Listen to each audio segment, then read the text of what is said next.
誰擔當的主角尋覓過，疑惑是太多，給謊言裝飾多好看，如幻覺，誰像被騙魔，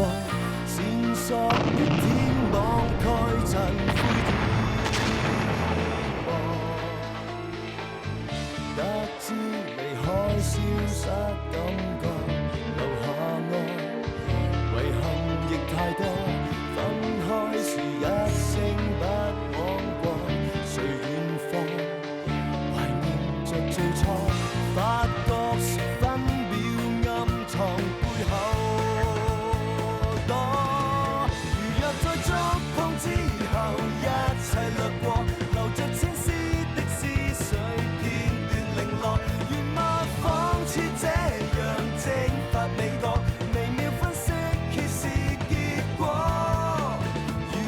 出錯之後，清理罪過，留下足跡給追溯記錄量度。無論一再怎樣遮蓋視覺，逃避不出鑑定結果，沒錯。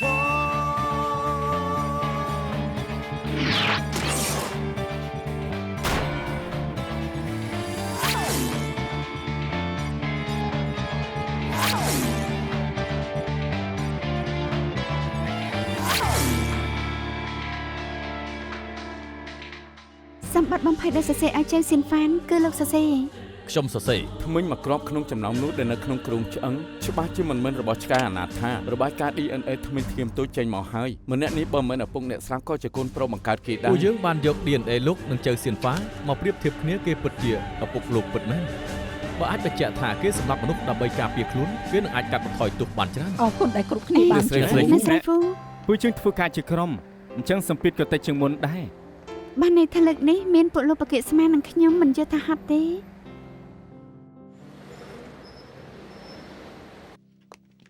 សួស្តីម៉ាដាមសួស្តីម៉ាដាមសួស្តីម៉ាដាមមានរឿងអីសួស្តីមានអីចង់ប្រាប់ខ្ញុំទេមែនហើយខ្ញុំតំណាងឲ្យក្រុមក្តីកម្រិតធ្ងន់អញ្ជើញម៉ាដាមទៅឆ្នេរហែទឹកនិងអាំងសាច់នៅថ្ងៃអាទិត្យនឹងមានការចូលរួមប្រកួតបាល់បោះនៅឆ្នេរខ្សាច់មួយទៀតគឺក្រុមក្តីកម្រិតធ្ងន់និងផ្នែកកសលវិច័យប្រកួតគ្នាពួកអាវុនផ្នែកកសលវិច័យក៏នឹងទៅដែរអរគុណណាស់ខ្ញុំមិនចូលចិត្តអាំងសាច់ទេឲ្យបាល់បោះនៅឆ្នេរខ្ញុំក៏មិនចេះមែនអូអញ្ចឹងហ៎តែខ្ញុំនឹងប៉ាគ្រប់គ្នាហូបអីល្អណាស់មិនទៅអាំងសាច់ក៏មិនអីតែក៏មិនចាំបាច់ប៉ាពួកយើងដែរមិនពាក់ព័ន្ធគ្នាទេប៉ាគ្រប់គ្នាហូបអីក៏ចង់លើកទឹកចិត្តគ្រប់គ្នាព្រោះតែការខំប្រឹងគ្រប់គ្នាទៅអាចបំបែកក្តីធំបានដល់ទៅពីរយ៉ាងម៉េចទុកមកឲ្យទេទុកត្រូវហូបឲ្យឆ្ងាញ់មួយពេលទៅហូបស៊ុបទៅធម្មតាពេក buffet បានដែរទេធម្មតាពេកហើយមិនក៏គំនិតមិនដូចគ្នាអញ្ចឹងបានហើយម៉ាដាមនាងសាច់អីហ្នឹងអត់ទេខ្ញុំនឹកឃើញលោកធីមបង្រៀនថាបើសិនជាចង់ឲ្យខ្លួនឯងសប្បាយចិត្តត្រូវឲ្យអ្នកនៅក្បែរខ្លួនសប្បាយចិត្តសិនសម្ដីលោកធីមជ្រៅជ្រះមែនហើយចារបាយការណ៍ដុកទ័រគូផ្ញើមកឲ្យនៅទេខ្ញុំឡើងទៅយកមិនបាច់ទេចាំខ្ញុំទៅគ្រប់គ្នានៅឃើញហូបអីហើយចាំប្រាប់ខ្ញុំម៉ាដាមចាំខ្ញុំជួយអរគុណកំគួរសមគ្រប់គ្នាយល់ថាការនិយាយរបស់ម៉ាដាមថ្ងៃនេះខុសប្លែកដែរទេមានអីខុសទៅមិញនេះពេលនិយាយថាល្អនឹងអរគុណពីរោះស្ដាប់ណាអើយទៅធ្វើការទៅជុលមកដុកទ័រគូសួស្តីមកយករបាយការណ៍មែនទេមែនហើយខាងព្រះរាជអាជ្ញាទឿនដូច្នេះចង់ធ្វើលឿនបញ្ជូនទៅចិត្តហើយថែមតែបន្តិចទៀតទេចាំខ្ញុំឲ្យគេជួយនាងអរគុណត្រូវហើយដុកទ័រគូមានរឿងក្តីមួយខ្ញុំចង់បានយោបល់ពីលោកនិយាយមកចុះមានអ្នកគ្រប់គ្រងអគារម្នាក់ឃើញសាកសពអាក្រិតម្នាក់នៅកន្លែងដាំផ្កាវាចាប់ផ្ដើមរលួយហើយរាងកាយសាកសពក៏ឡើងខ្មៅខាងក្រៅគ្មានស្នាមរបួសលោកគិតថាមូលហេតុការស្លាប់ជាអ្វីហើយអ្នកណាជាអ្នកសម្លាប់គេនាងគួរតែនិយាយអំពីកណ្ដុរមួយក្បាលថាអ្នកណាជាអ្នកសម្លាប់វាអាចជាម្ចាស់ផ្ទះអាចជាអ្នកគ្រប់គ្រងដែរអាចសាកសពនឹងថាគ្មានស្នាមរបួសនោះទេប្រហែលជាកណ្ដុរមួយក្បាលនោះស៊ីថ្នាំកណ្ដុរស្លាប់ថ្នាំកណ្ដុរគឺប្រឆាំងនឹងការកកឈាមពេលដែលកណ្ដុរស៊ីហើយនោះឈាមនឹងចេញមកខាងក្នុងហើយនឹងអួតឈាមនឹងធ្វើឲ្យបាត់បង់ជាតិទឹកជាខ្លាំងហេតុអីគ្រាន់តែស្លាប់ក៏ដឹងថាជាកណ្ដុរមិននឹងថាសាកសពប្រែជាពណ៌ខ្មៅឯកណ្ដុរគឺពណ៌ខ្មៅបុព្វថែមនឹងឃើញនៅកន្លែងដាំផ្កាទៀតបាននិយាយអំពីមនុស្សម្នាក់ស្លាប់នៅកន្លែងដាំផ្កាច្បាស់ជាត្រូវគេឃើញមិនចាំដល់សាកសពត្រូវរលួយស្អុយនោះទេសំជាពេទ្យក៏សាវិច័យនិងអ្នកសរសេរប្រឡំលោកដល់ល្បីមែនអញ្ចឹងបានជាម៉ាក់ខ្ញុំចូលចិត្តមើលរឿងលោកសរសេរណាតែមួយថ្ងៃលោកសរសេរតែជាង 1000 អក្សរមើលមិនគ្រប់ឡើយលោកឆាប់សរសេរឲ្យចប់ហើយបោះពុម្ពជាសៀវភៅទៅ ខ្ញុំក៏ចង់សរសេរឲ្យចប់ដែរណែអ្នកមីងចូលចិត្តមើលរឿងប្រឡំលោកវិភាគខ្ញុំអាចណែនាំសៀវភៅឲ្យគាត់បាន មែនទេ ខ្ញុំគាត់ឲ្យនាងចុះ អរគុណអេខ្ញុំមានបិចប្រាប់បិចខ្ញុំទៅ អូ បន្តោងសារនេះស្អាតណាស់បន្តោងសារនេះមិនដូចលោកប្រាសោះច្បាស់ជាមនុស្សស្រីឲ្យហើយ ទិញជំនឿឲ្យខ្ញុំត្បូងទាំងអស់នេះគឺនាងជាអ្នកបាត់ឲ្យផ្ទាល់ដៃ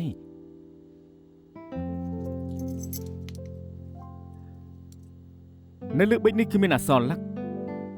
មើលទៅមិនដូចជាម៉ាស៊ីនឆ្លាក់ទេ ត្រូវហើយគឺឆ្លាក់ម្ដងមួយគំនូសឡើងទៅ អូមែនហើយបានតែមានចង់ទៅទិញប្រឡំលុបនៅបានណាគាខ្ញុំឲ្យនាងមកបានមួយចុះអាចចុះថ្លៃបាន 20% អរគុណ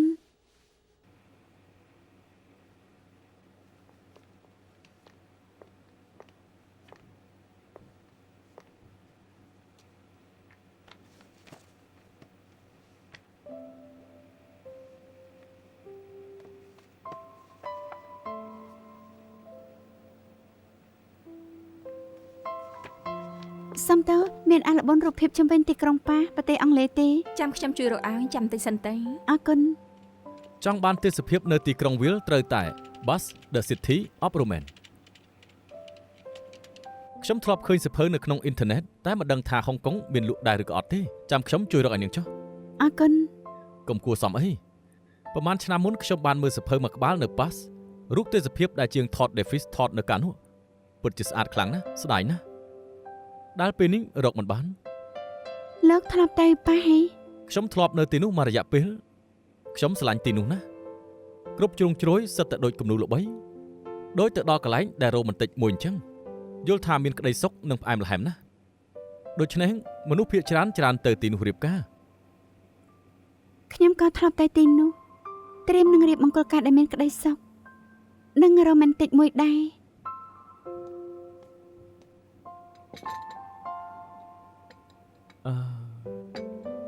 នាងបាយជាចេះផឹក espresso មិនមែនមនុស្សស្រីគ្រប់គ្នាសិតតែចេះផឹកឡើយ ទម្លាប់ហើយ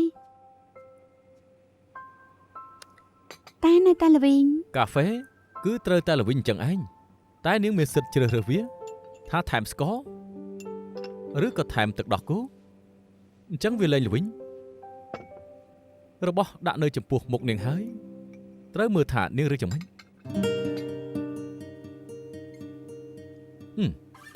ខ្ញុំយល់ថាបែបនេះឆ្ងាញ់ជាង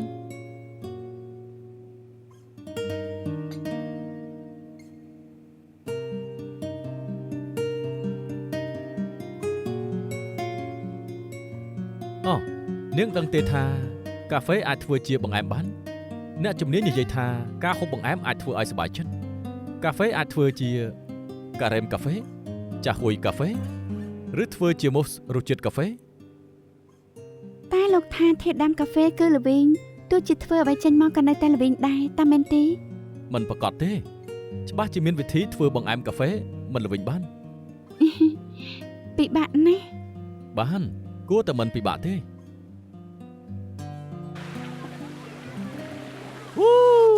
អញហើយកំដៅ សាច់គោអាំងកុំឆ្អិនពេក មុនទេ ដល់ហើយពូវៀនបានហើយលាបទឹកឃ្មុំហើយនៅមិនទំនេរទេកំពុងញ៉ាំអី មិនទំនេរទេមិនទំនេរទេ ឆាប់អាំងទៅ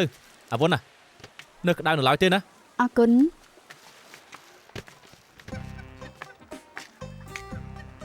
សាច់គោអាំងបានល្អអញ្ចឹងគួរតែថែមទឹកម្រេចខ្មៅឬក៏សៀនឆៃឯពូវៀនគួរតែដាក់ម៉ាស្តាតលោកហូបអីឲ្យតែឆ្អែតមែនគ្មានរសជាតិសោះឡើយមើលចុះ ខ្ញុំញ៉ាំមាត់ធំអញ្ចឹងមានរសជាតិខ្លាំងណាស់ខ្ញុំញ៉ាំដូចជាធ្វើការអញ្ចឹងគិតតែពីប្រសិទ្ធភាពមិនដូចនាងទៅមកអាំងសាច់មិនមែនមកពិសោធន៍ទេហើយពាក់ស្រោមដៃធ្វើអី នេះគឺអនាម័យ ខ្ញុំនេះហៅថាក្លាហាន ញ៉ាំអីគួរភ្លក់តាមសម្រួល មែនហើយធ្វើអីក៏យឺតជាងគេច្បាស់ជាក្លៀនស្លាប់នាងរវល់តកាច់រៀងចុះឡើងនេះមិនទាន់ធ្វើឲ្យផងខ្ញុំឆ្អែតបាត់ទៅហើយខ្ញុំញ៉ាំរួចជុះចេញមកវិញនាងមិនទាន់បានញ៉ាំផង លោកមិនមែនហៅថាហូបអីឡើយជាការយកអីវ៉ាន់បោះចូលទៅក្នុងពោះហើយទុកខ្លួនឯងជាធុងសម្រាមខ្ញុំហូបអីសោយសុកតាមសម្រួល ខុសញ៉ាំតនៅក្តៅទើបហៅថាសោយសុករបស់ក្តៅមិនញ៉ាំភ្លាមហៅថាវេទនា លោកនេះហៅថាស្រេចតែចិត្ត ណែញ៉ាំរួចដល់ពេលលេងបាល់ហើយ ណែចែកក្រុមឲ្យនៅ មិនចាំបាច់ចែកទេពួកយើងមកខាង6អ្នកល្មម ខាងកសលវិច័យមានតែប្រុស2នាក់ពួកយើង4នាក់តើចង់ មិនបាច់លេងបាល់ត្រូវប្រើបច្ចេកទេសមិនប្រកាសថាខាងប្រុសឈ្នះឡើយ អញ្ចឹងបានបើចាញ់កុំស្ដាយក្រោយអសោះហ្វមយូឡាមកនាងធ្វើដូចមែនតើ មែនហើយខ្ញុំធ្លាប់រៀន ចាប់ផ្ដើម ទទួលបាល់ទទួល ហ៎ ល្អ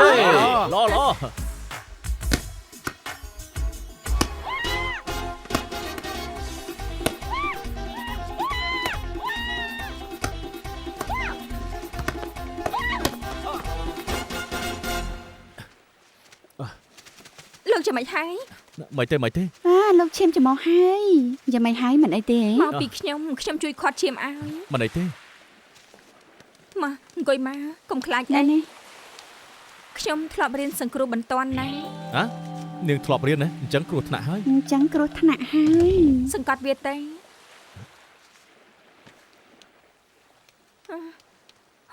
ហូរឈាមច្រើនអញ្ចឹងគួរហៅឡានសង្គ្រោះទេ មិនចាំបាច់ទេបន្តិចទៀតអស់ហើយអត់ប្រយោជន៍មែនសុកក៏ហូរឈាម បានលោកមានប្រយោជន៍ពេលដែលបានហោះទៅមុននេះមិនក៏មិនទៅទទួលរត់កិច្ចធ្វើអី បើទៅច្បាស់ជាហូរឈាមដូចគេដែរហើយខ្ញុំមិនល្ងងទេលើកក្រោយខ្ញុំនឹងកិច្ចឲ្យលឿនជាងនេះ កិច្ចទៅ យកបានហើយ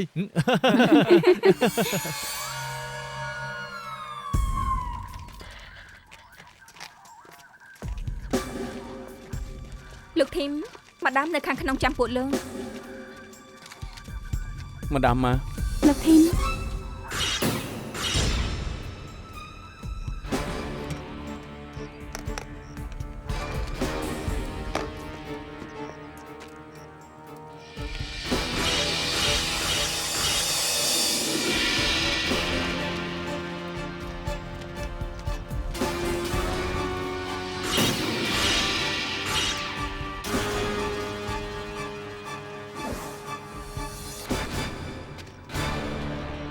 លោកធីម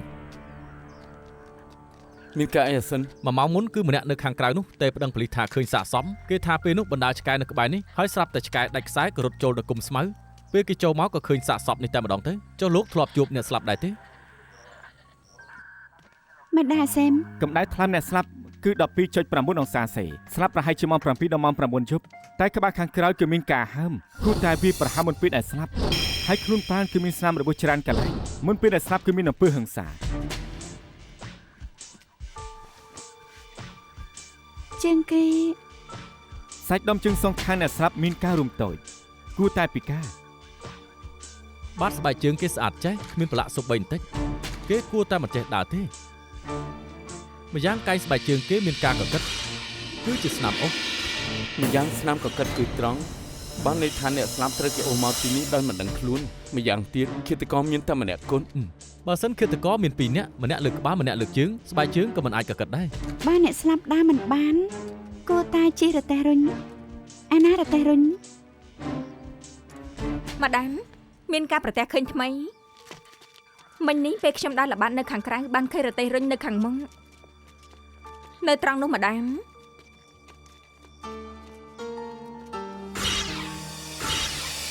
អរគុណហើយហ្វមយូឡាពួកយើងកំពុងតែរកវានេះហើយ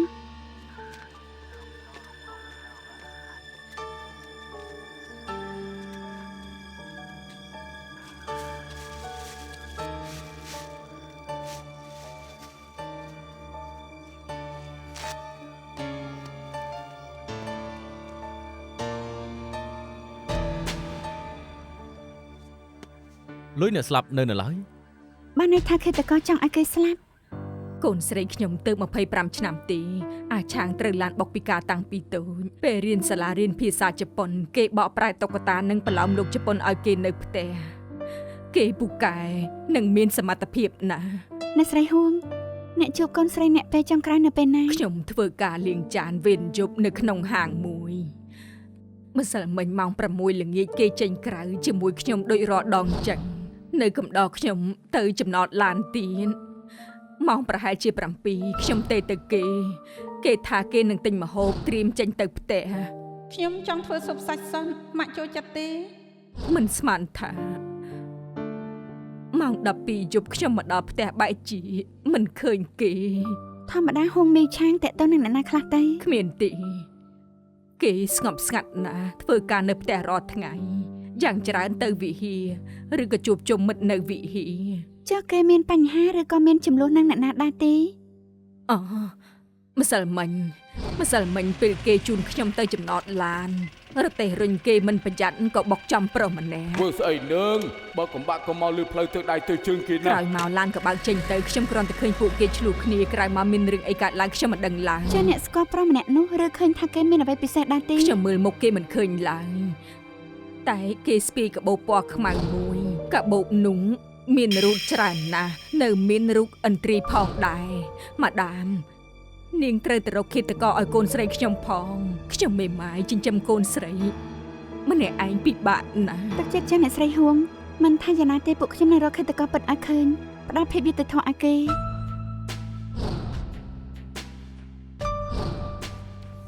ក្បាលក្រោយអ្នកស្លាប់គឺមានការហើម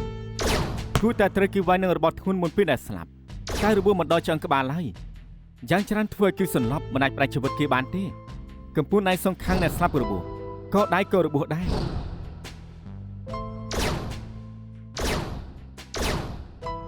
ហើយលើខ្លួនអ្នកស្លាប់គឺមានរបួសវែងៗវាដូចជាបង្កឡើងដោយខ្សែក្រវ៉ាត់មើលទៅមុនពេលដែលស្លាប់ត្រូវគេវាយដំយ៉ាងខ្លាំង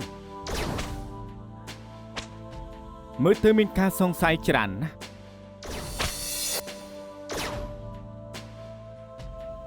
ក៏ចោលមានកន្ទិចស្បែក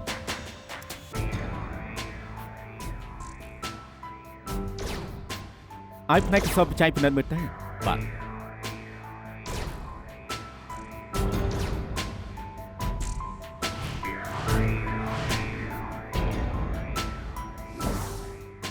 នៅមានបាច់ចងច្រើនកន្លែងទៀតមូលហេតុគឺតែវារហូតដល់បែកគ្រឿងក្នុងស្លាប់ អ្នកស្លាប់គឺជាជនពិការមិនក៏ឃាតករខូខើយ៉ាងនេះលោកធីម មានការអីអាយវ៉ែន រទេះរុញហួងមួយឆៅបានយកមកបន្ទប់ពិសោធន៍ហើយ មើលទៅថ្ងៃនេះត្រូវពិនិត្យអតេះរុញហើយទើបចេញពីធ្វើការ លោកជឿថាអាចរកឃើញអីថ្មីពីរទេះរុញមែនទេ ធ្លាប់ឮថាដើរកាន់ច្បាស់ជាបន្សល់ស្លាកស្នាមទីក្នុងករណីនេះរទេះរុញនេះជាជើងនិងស្បែកជើងរបស់អ្នកស្លាប់វាអាចប្រាប់ពួកយើងបានថាមុនពេលស្លាប់អ្នកស្លាប់ទៅណាខ្លះហើយនឹងតាក់ទងនឹងអ្នកណាខ្លះ ច្បាប់លោកហា លោកធីម យ៉ាងម៉េចអាកាំង របាយការណ៍កាយដៃគឺចេញមកហើយ រទេះរុញនោះមានកញ្ចៅដៃមែនទេ កន្លែងដាក់ដៃមានតែកាយដៃអ្នកស្លាប់ទេហើយកន្លែងខាងក្រៅព្រោះតែជាប់មិនជាប់ស្នាមមិនអាចប្រមូលកាយដៃបានទេ អាសែមថានៅលើខ្លួនសាកសពមានសារធាតុខ្លាញ់ដោយសារច្រើនម៉ោងអញ្ចឹងកញ្ចៅដៃបានរលាយអស់ទៅហើយមិនអាចរកបានទេ ពួកអញកើតអីនឹងមិនបាច់បាក់ទឹកចិត្តទេយកកាយដៃមិនបានប្រហែលមានរបស់ផ្សេងទៀតពង្រឹងស្មារតីមិនក្រែងថា ធ្លាប់ដើរកាន់ច្បាស់ជាបន្សល់ស្លាកស្នាម ត្រឹមត្រូវត្រៀមធ្វើការជាមួយខ្ញុំទៅ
យ៉ាងម៉េចហើយអាយវ៉ែនមានឃើញអីទេ ម្សៅពណ៌លឿងដែលរកឃើញនៅលើអាវហួងមួយឆៅពិនិត្យដឹងហើយគឺកំទេចដើមលាមកនិងឋានសៀងនៅមានអ៊ីភីនិងហូសៀវទៀត គ្រឿងកអូបសម្រាប់សែនទេវតា តែម្សៅពណ៌លឿងមានឋានសៀងច្រើន ចៃដនមែនផែដែលខ្ញុំរកឃើញលើរទេះរុញជាกระดาษប្រាក់ដែលដុតមិនទាន់ឆេះអស់ กระดาษប្រាក់និងឋានសៀងសុទ្ធតែប្រើសម្រាប់សែនទេវតាផ្នែកកសលវិច័យបានរកឃើញខ្លះហើយបានរកឃើញម្សៅសែនទេវតាលើអាវអ្នកស្លាប់ឯខាងក្រៅរទេះរុញមានឃើញកំទេចផេះกระดาษសែនមិនទាន់ដុតឆេះអស់តាមម្ដាយហួងមួយឆៅប្រាប់ថាកូនស្រីគាត់ចូលព្រះវិហារគ្មានហេតុផលប៉ះពាល់របស់ទាំងអស់នេះឡើយអាចឃាតករបន្សល់ទុកដែរទេ ម្ដាយហួងមីងឆាងថាធម្មតាគេរស់នៅសាមញ្ញបើមិននៅផ្ទះបកប្រាស់ឲ្យគេទេគឺទៅវិហារថ្ងៃនោះគាត់នឹងហួងមីវឆាងបានជជែកគ្នានៅចំណតឡាននៅម៉ោង6ម៉ោង7ហួងមីងឆាងនៅប្រាប់ម្ដាយគេតាមទូរស័ព្ទថាទៅទិញម្ហូបរួចបានន័យថាគេមានបញ្ហាក្រោយម៉ោង7ក្រៅឃាតករវាយឲ្យហួងមីឆាងសន្លប់ក៏នាំគេទៅកាន់ផ្ទះចាស់ក្បែរភ្នំនោះ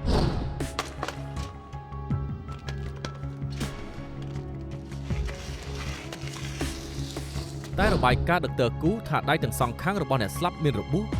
បើគេសន្លប់ហើយគួរតែគ្មានរបួសទាំងអស់នេះឡើយ អាចក្រោយមកគេដឹងខ្លួនឡើងវិញ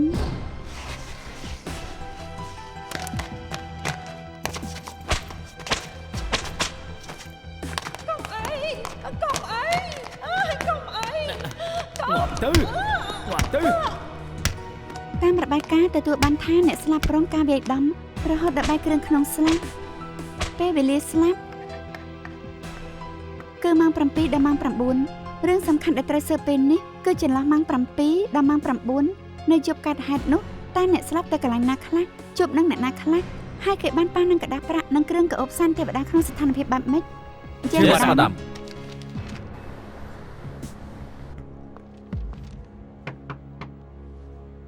ម៉ោងប្រហែលហើយនៅមិនទាន់ដាច់ចិត្តទៅទៀតហ៎ មិនក៏បងលឿនម្ល៉េះខ្ញុំមើលឃើញព័ត៌មានពួកបងមានរឿងក្តីធំមួយករណីសម្លាប់ក្នុងផ្ទះចាស់នៅស៊ីកុងយ៉ាងម៉េចហើយ ម្ដាមលៀងអូនបដូរផ្នែកហើយកុំគិតតែពីរឿងក្តីអី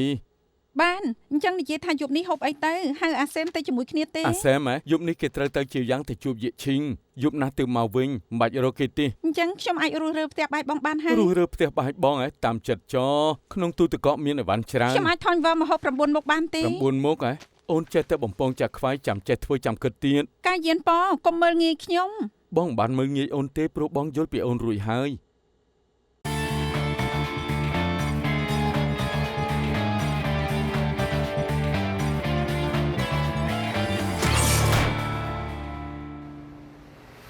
ពួកយើងដូចជាមិនធ្លាប់ធ្វើម្ហូបជាមួយគ្នាសោះ ថ្ងៃក្រោយអូនមានឱកាសធ្វើជាចុងភៅឲ្យបងច្រើនណាស់ ចាំបងហូបម្ហូបដែលខ្ញុំធ្វើឲ្យអស់សិនចាំគិតទៀត លឺសំឡេងហើយ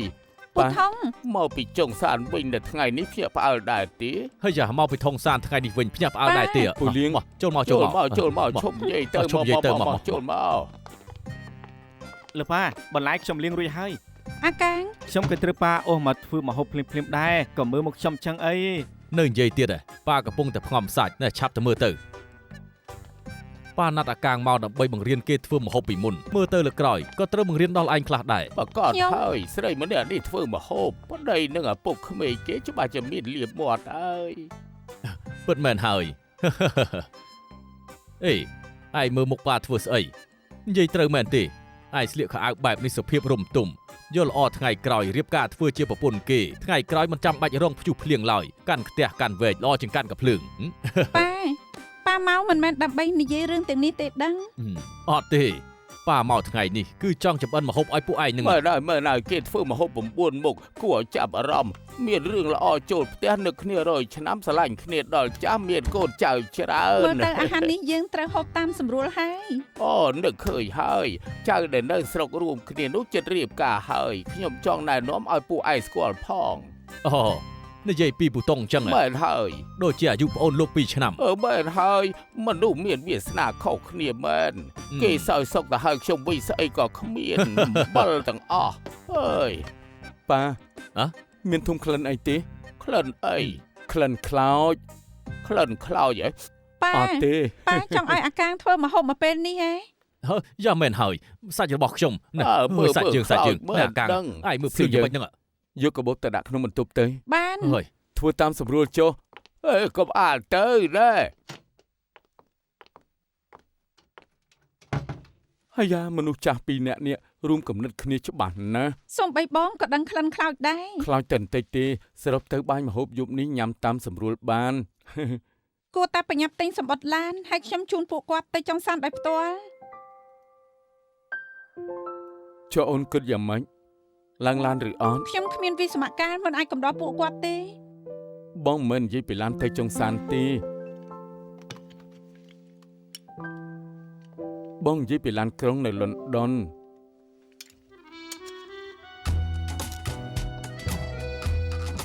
ឡើងឬអត់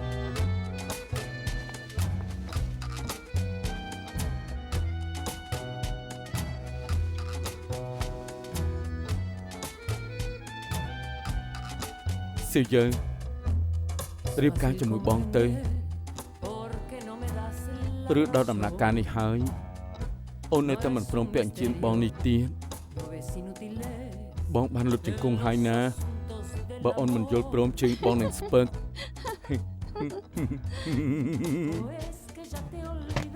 អាយ៉ាឯងនិយាយចឹងមិនកើតកូនប្រុសត្រូវឲ្យវាជ្រៀលជ្រៅបន្តិចនឹងដល់បន្តិចទៅមើលប៉ាមិននេះក្រាញ់ខ្ញុំ អាយ៉ាទឹកមុខឯងចឹងមិននឹងកើតសៀវយើងមិននឹងអាចយល់ព្រមនឹងឯងទៅឯងគួរតែសុំសៀវយើងរៀបការដោយត្រឹមត្រូវណាបើណើយធ្វើបែបនេះណាចាំមើលប៉ាធ្វើឲ្យមើលនេះមែនហើយសៀវយើងរៀបការជាមួយនឹងបងទៅបងស្បត់ក្នុងជាតិនេះបងមិនអាចស្រឡាញ់ស្រីផ្សេងឡើយត្រូវធ្វើអញ្ចឹងមែនហើយសៀវយើងឯងមិនចាំបាច់គិតគូរទេឯងងក់ក្បាលទៅមែនហើយប៉ាណាគឺពួកឯងបិទទ្វារមិនចិត្តល្អមិនពួកខ្ញុំចង់លួចស្ដាប់ទេពួកឯងឆាប់និយាយពាក្យប្រមាណម៉ាត់ទៅបើមិននិយាយទេទោះជាស្លាប់ក៏យើងមិនទៅចុងសានវិញដែរកុំលូឡាមើលត្រូវបញ្ចូលអារម្មណ៍ណា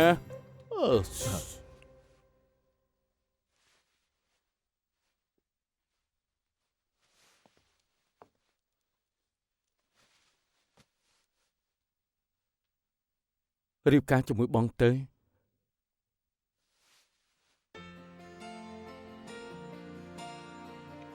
ល្អណែគ្រប់គ្នាចូលមកទាំងអស់អញ្ចឹងណាមើលភ្លើងក៏ខ្វល់អីមែនហើយឲ្យវាខ្លោចចុះសំខាន់បានផឹកទឹកតែរបស់កូនប្រសាត្រូវហើយអេបងស្រីមង្គលការពួកបងប្រគល់ឲ្យខ្ញុំចុះខ្ញុំនឹងជួយរៀបចំមង្គលការដ៏ធំមួយឲ្យពួកបងល្អគ្រប់គ្នាមានធំខ្លាំងខ្លោចទីដូចជាឆេះហើយណាឆាប់ទៅមើលទៅមែនទេដឹងអីខ្លោចមែនហើយឆាប់ទៅមើលទៅចេញទៅដៃទៅជើងណា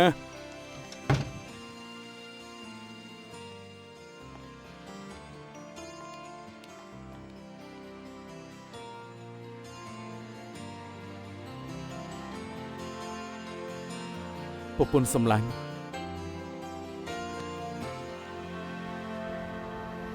សួស្ដីគ្រប់គ្នាសួស្ដីអេអាកាងមិនក៏ហត់នឿយយ៉ាងនេះខ្ញុំហត់នឿយហ៎មែនហើយមិនអីទេហត់នឿយក៏សប្បាយចិត្តដែរយកមកខ្ញុំរកកន្លែងថតរូបរៀបការនិងកន្លែងរៀបការខ្ញុំមើលដល់មេឃភ្លឺណាទើបបានអាកាងលោកត្រូវរៀបការអេលោកដូចជាគ្មានមិត្តស្រីទេឬក៏លោកលាក់បាំងនឹងគេណែមានអ្នកត្រូវរៀបការមិនមែនខ្ញុំទេណាគឺបងស្រីខ្ញុំនិងលោកធីមលោកធីមរៀបការអញ្ចឹងល្អណាស់មែនហើយអញ្ចឹងពួកយើងសប្បាយចិត្តហើយថ្មីនេះអបសុងទីបំផុតបានសប្បាយម្ដងហើយលើកនេះផ្នែកកសលវិច័យខាងប៉ូលីសរួមដៃគ្នាអញ្ចឹងលេងអាធំម្ដងទៅបើអញ្ចឹងខ្ញុំត្រូវលូកដៃត្រូវតែធ្វើប្រុសសង្ហាខ្ញុំត្រូវធ្វើស្រីស្អាតខ្ញុំត្រូវធ្វើស្រីស្អាតជាងគេរកលេងនឹងកូនកំឡោះទៅមែនហើយត្រឹមត្រូវឱកាសលេងដល់ថ្នាក់នឹងមិនសូវមានច្រើនទេលើកនេះមានឱកាសត្រូវតែសងសឹកឲ្យឆ្អែតហើយណាស់ត្រូវញ៉ាំវ៉ាសាប៊ី2 ដបលោកធីមវ៉ាសាប៊ី2 ដបបានដល់ពេលនោះឲ្យឯងលេងតែពេលនេះប្រឹងធ្វើការសិនទៅអាកាំងដោះស្រោមជើងស្អុយឲ្យគេពិសោធន៍ទៅយកមែនទេយកមែនណាគិតថាខ្ញុំលេងសាយដោះឲ្យគេពិសោធន៍ទៅមើលទៅថាស្អុយប៉ុណ្ណាអរគុណលោកធីមសរសេររបាយការណ៍មកផងកុំទុកថាលេងសាយណាចាំបកគលឲ្យលោកដល់មកជួយបានហើយឈប់លេងទៅធ្វើការខ្ញុំគឺប៉ូលីសយប់ម្សិលមួយថ្ងៃប្រហែលជាម៉ោង 7 នេះមានបានឃើញមនុស្សម្នាក់លេចមុខនៅក្បែរនេះដែរទេមិនចាប់អារម្មណ៍ទេមើលច្បាស់ទៅគេជិះរទេះរុញគេមានលេចមុខនៅក្បែរនេះឬក៏ទិញរបស់នៅទីនេះដែរទេអត់ទេអរគុណញ៉ាំស្បែកជើងខ្ញុំចាប់របស់អីហើយមើលអាយ៉ាមិនក៏ជន់ចំกระดาษប្រាក់សែនអញ្ចឹងអូនតូចអាចឲ្យខ្ញុំមើលស្បែកជើងបន្តិចបានទេមានរឿងអីសួស្ដីពួកខ្ញុំជាប៉ូលីសខ្ញុំគ្រាន់តែមើលបាតស្បែកជើងគេជន់ចំអីបងប្រាប់ប៉ូលីសខ្ញុំឲ្យមើលกระดาษប្រាក់សែនពួកនាងជន់กระดาษប្រាក់សែននេះនៅកន្លែងណាទៅមិញពួកខ្ញុំទៅសៀនທາງសែនទេវតាប្រហែលជន់នៅទីនោះហើយចុះសៀនທາງនៅណាឆ្លងពីផ្លូវនេះទៅរួចបត់នឹងដល់សៀនທາງហើយ សួស្តីពួកខ្ញុំនៅក្រុមក្តីកម្រិតធ្ងន់នៅស៊ីជូឡុង មានការអីម្ដង យប់ម្សិលមិញនៅចន្លោះម៉ោង7ដល់ម៉ោង9មានឃើញស្រីម្នាក់នេះដែរទេ អត់ទេ គេស្ពីកាបូបខ្មៅមួយកាបូបនោះមានរូបច្រើនណាស់លើកាបូបមានរូបឥន្ទ្រីមួយ សួស្តីពួកយើងគឺជាក្រុមក្តីកម្រិតធ្ងន់នៅស៊ីជូឡុងសូមលោកអាអត្តសញ្ញាណប័ណ្ណមក លោកប៉ូលីសម្ដងមានរឿងអី សូមបង្ហាញអត្តសញ្ញាណប័ណ្ណលោកតឹងមែនដែរទេតើលោកធ្លាប់ឃើញស្រីម្នាក់នេះដែរទេ អត់ទេមិនធ្លាប់ទេ តែម្សិលមួយថ្ងៃមានអ្នកឃើញលោកត្រូវរទេះរុញស្រីម្នាក់នេះបុកត្រូវនៅចំណតឡាននៅឆ្លោះគ្នាទៀតមានរឿងនេះដែរទេ អូម្ដងនេះនិយាយអញ្ចឹងខ្ញុំនៅឃើញហើយដូចជាគេមែន ចុះមិនក៏មិនធ្លាប់ជួប អូខ្ញុំចាំថាដូចជាឆ្លោះជាមួយគេប្រហែលម៉ាត់រឿងតូចតាចអញ្ចឹងច្បាស់ជាភ្លេចហើយ យប់ម្សិលមួយថ្ងៃម៉ោង7ដល់ម៉ោង9លោកនៅណា ខ្ញុំនៅផ្ទះអត់ទេខ្ញុំទៅស្ទូចត្រីទៅស្ទូចពេលយប់ ស្ទូចត្រីពេលយប់អញ្ចឹងស្ទូចនៅឯណា កំពុងផែក្រុងជីឡុង អញ្ចឹងមានតែលោកម្នាក់ឯងគ្មានអ្នកធ្វើសាកសីឲ្យលោកបានទេ មិនហើយខ្ញុំទៅម្នាក់ឯង កំពុងផែជាវឡុងពីអាទិត្យនេះកំពុងទៅជួសជុលពតខ្សែហាមខត់ហើយលោកស្ទូចត្រីយ៉ាងម៉េច ត្រូវហើយខ្ញុំឃើញថាកំពុងផែជួសជុលមិនអាចស្ទូចបានក៏តែញ៉ាំបង្អែម ឈប់ពង្វៀងទៀតទៅខ្ញុំមិនដឹងថាកំពុងផែជាវឡុងជួសជុលឬអត់ទេខ្ញុំសាកល្បងចំពោះលោកប៉ុណ្ណោះ តឹងជីពេលនេះពួកខ្ញុំសង្ស័យថាលោកពាក់ព័ន្ធនឹងករណីសម្លាប់ឃុងមួយឆៅសូមលោកទៅប៉ុស្តិ៍ប៉ូលីសដើម្បីសហការ តាំងជីមិនម្ដងអ្នកស្លាប់ឈ្មោះហួងមីវឆាងបញ្ជាក់ថាលោកជាអ្នកដែលឆ្លោះជាមួយនឹងកូនស្រីគេនៅចំណតឡានកាលពីយប់ម្សិលមិញ មែនខ្ញុំឆ្លោះនឹងគេមែនណាឆ្លោះគ្នាអញ្ចឹងប្តឹងពីអីទៅ ឆ្លោះគ្នាមិនអាចប្តឹងទេតែលើអាវនឹងរទេះរុញអ្នកស្លាប់មានក្តារសែនហើយនឹងផេះឯលោកជាអ្នកជួសជុលវិហារគួរតែមានរបស់ទាំងអស់នេះជាប់នៅខ្លួនដូច្នេះពួកយើងសង្ស័យថាលោកមានការពាក់ព័ន្ធនឹងករណីសម្លាប់ឃុងមួយឆៅ ខ្ញុំប្រាប់ហើយត្រូវរទេះរុញបុកជាប់ផេះគ្មានអីត្រូវចម្លែកទេ ផែដែលជាប់នៅនឹងរទេះដែលហួងមីងឆាងបុកត្រីលោកហ៎ពេលនោះម៉ោងប្រហែល ម៉ោង6 ម៉ោង6ខ្ញុំសួរអ្នកនៅសៀនឋានឲ្យថាពេលនោះម៉ោង6កន្លះលោកបានទៅសៀនឋានជួសជុលបង្គន់មិនក៏ក្នុងពេលម៉ោង6លោកខ្លួនលោកបែរជាជាប់ក្តារសែនហើយនឹងផេះទៅវិញ អាចថាមុនម៉ោង6លោកបានមកសៀនថាំងម្ដងរួចទៅហើយក្រោយមកទៅលោកសម្រាប់ហួងមីវឆាងអញ្ចឹងទៅកំទេចផែនោះជាប់នៅលើហួងមីវឆាងសំហេតុផលទេអាសិន សម លោកប៉ូលីសម៉ាដាមខ្ញុំបានសម្រាប់មនុស្សទេខ្ញុំបានសម្រាប់គេមែនណាខ្ញុំគ្រាន់តែលេងសើចនឹងគេទេតែខ្ញុំមិនបានសម្រាប់គេទេជឿខ្ញុំទៅ មែនទេ មែនថ្ងៃនោះម៉ោង6ខ្ញុំឆ្លងកាត់ចំណតឡានស្រាប់តែមានរទេះរុញមួយបុកចំបើបដូរជានាងក៏ខឹងដូចគ្នាដែរធ្វើស្អីនឹងបើកំបាក់ក៏មកលើផ្លូវទៅដៃទៅជើងគេណា លោកនិយាយស្អីហ្នឹងខ្ញុំបានសុំទោសហើយលោកមើលងាយអ្នកពិការឯងលោកដឹងទេថាខ្ញុំអាចទៅប្តឹងលោកបានណា ឈួតមែនខ្ញុំសោយខ្លាំងណាស់ដំបងជួសជុលបង្គន់ឲ្យវិហារសៀនថាងគិតថាធ្វើរួចហើយមិនស្មានថាម្សិលមួយថ្ងៃនៅទៅរកខ្ញុំទៀតប្រាប់ថាលិចទឹកត្រូវធ្វើទៀតតែមិនឲ្យលុយខ្ញុំខឹងខ្លាំងណាស់ពេលចេញមកជួបនឹងនាងកំបាក់នោះទៀតខ្ញុំខឹងខ្លាំងពេកក៏យកគេជាកំហឹងខ្ញុំគ្រាន់តែធាក់រទេះរុញនោះបន្តិចប៉ុណ្ណោះខ្ញុំសូមស្បត់ខ្ញុំអត់បានប៉ះពាល់គេមែនមួយយ៉ាងដួលតែបន្តិចមិនអាចស្លាប់ទេដឹងអីមួយយ៉ាងទៀតបើខ្ញុំសម្លាប់មនុស្សពិតមែនខ្ញុំមិននឹងអាចមកអង្គុយចាំពួកលោកចាប់ទៅ លោកនិយាយគ្រប់ម៉ាត់ថាលោកមិនបានសម្លាប់គេតែលោកមិនបានប្រាប់ថាយប់កាត់ហេតុនេះលោកទៅណាហើយធ្វើអ្វីឡើយឲ្យពួកខ្ញុំជឿលោកយ៉ាងម៉េចទៅ ខ្ញុំទៅរកស្រីនេះមិនមែនជារឿងល្អអីឡើយច្បាស់ជាមិនប្រាប់ហើយ ចុះពួកយើងទៅរកស្រីនោះដោយរបៀបម៉េចពួកយើងអាចទៅរកគេឲ្យធ្វើជាសាក្សីឲ្យលោកបាន ខ្ញុំទេហៅគេក៏បានតែខ្ញុំអត់មានអាស័យដ្ឋានគេ លេខទូរស័ព្ទគេលេខប្រមាណ អត់ទេខ្ញុំគ្មានលេខគេទេ តាំងជីលោកក៏ហក់ម្ដងហើយម្ដងទៀតកាន់តែផ្ដេសផ្ដាស់ខ្ញុំមិនដឹងថាលោកចង់លាក់បាំងអីឡើយយល់ល្អប្រាប់ខ្ញុំឲ្យច្បាស់ថាយប់នោះបានធ្វើអីខ្លះទៅ ម៉ាដាមលោកខ្ញុំមិនបានសម្លាប់មនុស្សមែនជឿខ្ញុំទៅ ពួកខ្ញុំចង់បាន DNA របស់លោកដើម្បីយកទៅធ្វើការប្រៀបធៀបមើល បានខ្ញុំបានធ្វើមែនខ្លាចស្អីទៅ ពួកយើងនឹងស្នើសុំលិខិតឆាយឆេឆាយផ្ទះរបស់លោក ហ៎ម៉ាដាមលោកត្រូវឆាយផ្ទះខ្ញុំហ៎ផ្ទះខ្ញុំស្អីក៏គ្មានដែរមិនបាច់ឆាយទេ ផែអញ្ចឹងធ្វើអីខ្លាចពួកយើងឃើញផុសតាំងហី អត់ទេគ្មានស្អីឡើយ អាសឹងប្រាប់ផ្នែកក៏សវិច័យ ដឹងហើយម៉ាដាម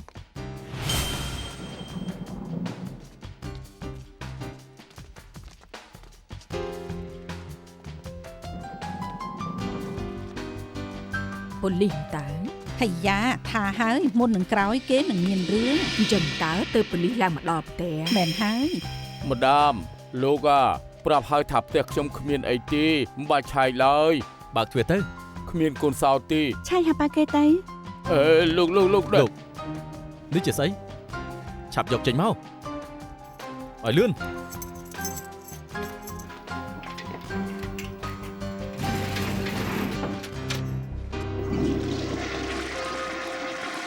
នៅថាគ្មានទៀតណាសៀម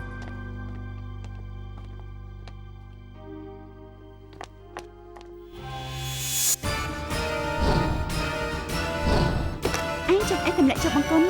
អត់ទេខ្ញុំទើបចូលបង្គន់រួចលោកប៉ា ម្ដាមគេថាកូនប្រុសស្អីក៏គេមិនដឹងដែរ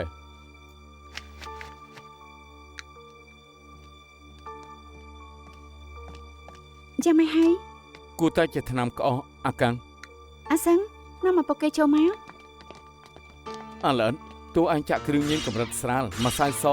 ឬរបស់ហាងគាត់ផ្សេងទៀតចូលក្នុងបង្គន់អស់ហើយក៏មិនអាចបាត់បង់ទាំងស្រុងដែរពួកយើងនឹងយកទឹកបង្គន់នេះទៅពិសោធន៍រួចនឹងដឹងថាក្នុងនេះមានអ្វីខ្លះហើយ ម៉ាដាមខ្ញុំទៅរក ម្ដាមពិតជាមិនពាក់ព័ន្ធកូនប្រុសខ្ញុំមែនណាថ្មីនេះខ្ញុំក្អកខ្ញុំទិញថ្នាំទុកប្រើពិតជាមិនពាក់ព័ន្ធនឹងគេមែនណាបើមនុស្សម្នាក់ផឹកថ្នាំក្អកពេលវែងមែនខ្ញុំមានតែយកទឹកនោមនឹងសក់គេទៅពិនិត្យអញ្ចឹងនឹងដឹងច្បាស់ហើយតែពេលនេះមិនមែនចង់យកទឹកនោមលោកទៅពិសោធន៍ទេគឺយករបស់កូនប្រុសលោក បានហើយប៉ាមិនចាំបាច់លាក់បាំងជួសខ្ញុំទេទឹកថ្នាំក៏ជារបស់ខ្ញុំមិនពាក់ព័ន្ធនឹងប៉ាខ្ញុំទេ ហើយថាយប់នោះមានរឿងអ្វីកាត់ឡើង ហើយថ្ងៃនោះខ្ញុំធាក់នាងកបាក់នោះរួចក៏មកផ្ទះវិញ ធ្វើស្អីហ្នឹងធ្វើឲ្យបង្អួចយើងខូចទៀតហើយឯងសំនឹងស្លាប់មែន អ្នកស្រីឈិនមានរឿងអីហ៎ កូនប្រុសលោកធ្វើឲ្យបង្អួចខ្ញុំខូចទៀតហើយលោកគួរតែអប់រំកូនណាជក់ថ្នាំអញ្ចឹងមុននឹងក្រោយគង់តែមានរឿងទេ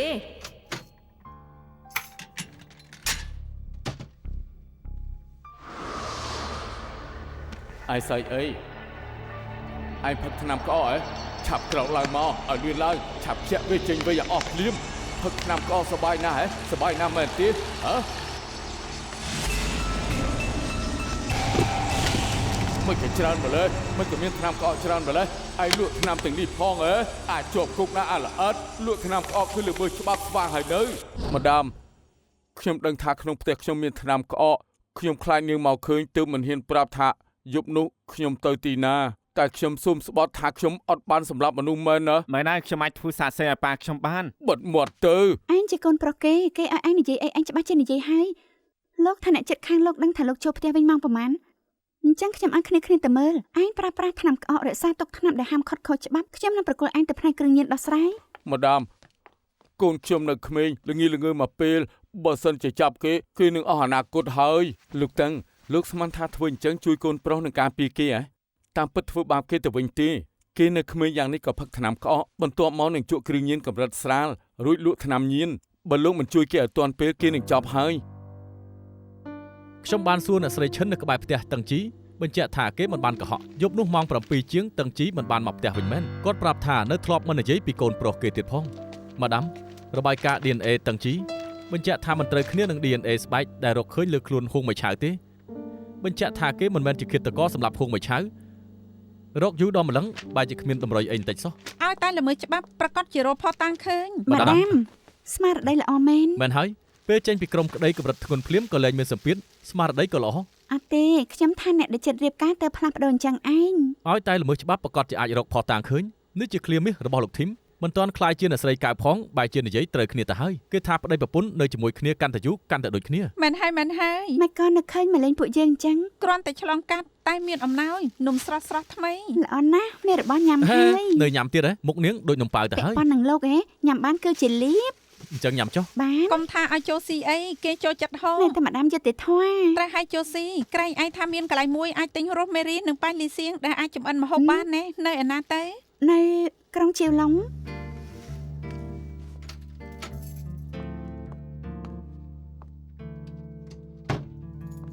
សេមមកវិញហើយហ៎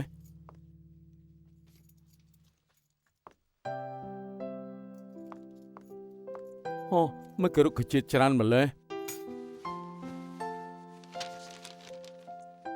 រកឈ្មោះរុក្ខជាតិទាំង5នេះឲ្យឃើញនឹងដឹងថាយប់នេះញ៉ាំអីហើយចេះដាក់ប្រស្នាទៀតស្លឹកតូចវែងស្លឹកពណ៌បៃតង ថ្ងៃក្រោយពណ៌សមានក្លិនផ្អែមឈ្ងុយគឺរ៉ូសម៉ារីដើមមានរោមឆ្មាល់ស្លឹកឆ្លាស់គ្នារាងពងក្រពើគឺជឺឆៅស្លឹកនេះមើលទៅដឹងថាជាប្រភេទជីហ៊ូហើយមានក្លិនផ្អែមឈ្ងុយគួរតែជាធានជីមួយនេះងាយស្រួលពេកហើយគ្រាន់តែមើលក៏ដឹងថាជាយ៉ាងកាន់ជីដែរមួយនេះមិនបាច់ទីទេហាត់ក៏ដឹងថាជាយើគួយដែរសាច់ពពែសៀងឆៃជី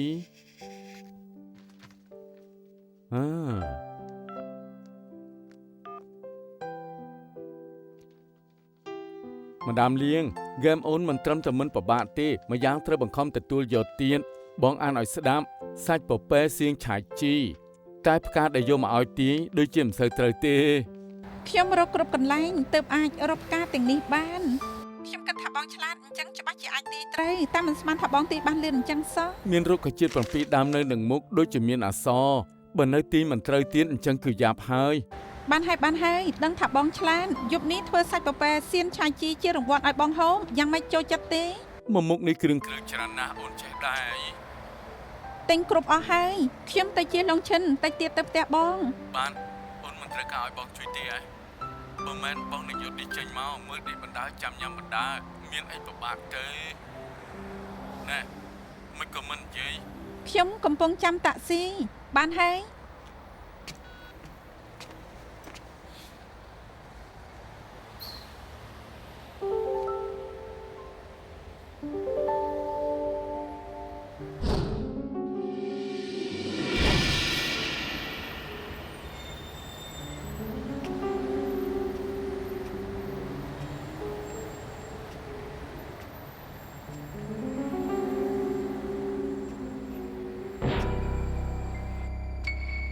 មានមនុស្សទេអាចឆ្លាញ់បន្តិចបានទេអ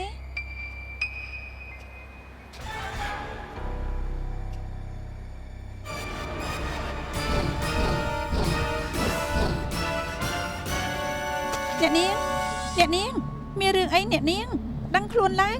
កុំដេកអីអ្នកនាង